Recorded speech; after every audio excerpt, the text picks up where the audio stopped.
John chapter 7. After this, Jesus went about in Galilee. He would not go about in Judea, because the Jews were seeking to kill him.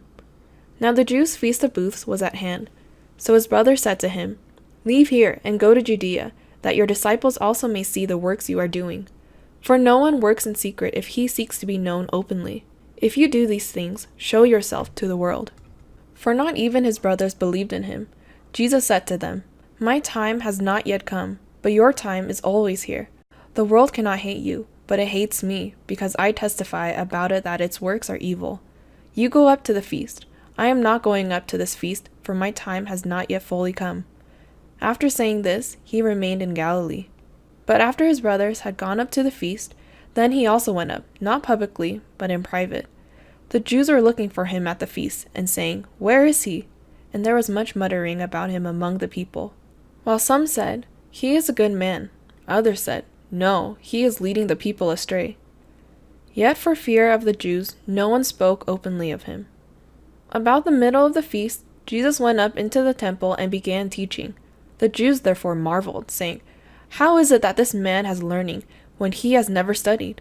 So Jesus answered them, "My teaching is not mine, but his who sent me. If anyone's will is to do God's will, he will know whether their teaching is from God or whether I am speaking on my own authority. The one who speaks on his own authority seeks his own glory, but the one who seeks the glory of him who sent him is true, and in him there is no falsehood. Has not Moses given you the law? Yet none of you keeps the law. Why do you seek to kill me?" The crowd answered, "You have a demon! Who is seeking to kill you?" Jesus answered them, "I did one work, and you all marvel at it.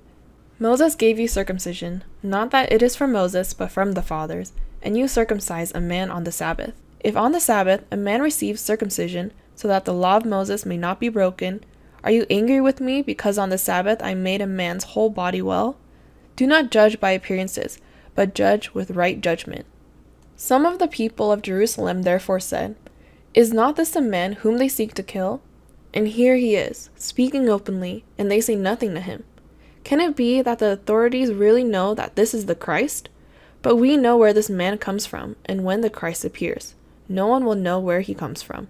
So Jesus proclaimed, as he taught in the temple, "You know me, and you know where I come from, but I have not come on my own accord. He who sent me is true, and him you do not know. I know him, for I come from him, and he sent me."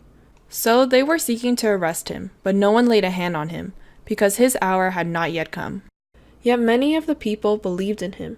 They said, "When the Christ appears, will he do more signs than this man has done?"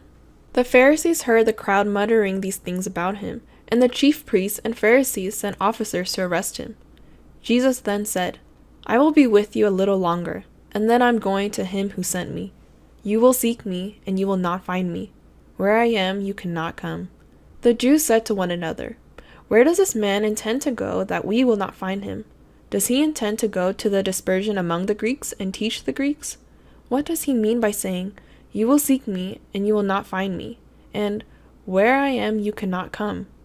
On the last day of the feast, the great day, Jesus stood up and cried out, "If anyone thirsts, let him come to me and drink. Whoever believes in me, as the scripture has said, out of his heart will flow rivers of living water." Now this he said about the Spirit, whom those who believed in him were to receive.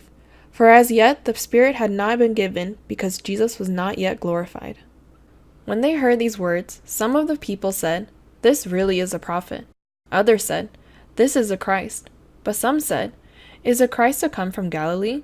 Has not the scripture said that the Christ comes from the offspring of David and comes from Bethlehem, the village where David was?" So there was a division among the people over him. Some of them wanted to arrest him, but no one laid hands on him. The officers then came to the chief priests and Pharisees, who said to them, "Why did you not bring him?" The officers answered, "No one ever spoke like this man." The Pharisees answered them, "Have you also been deceived?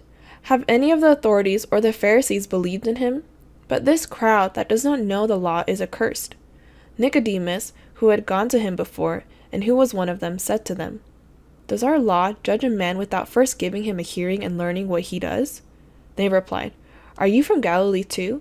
Search and see that no prophet arises from Galilee."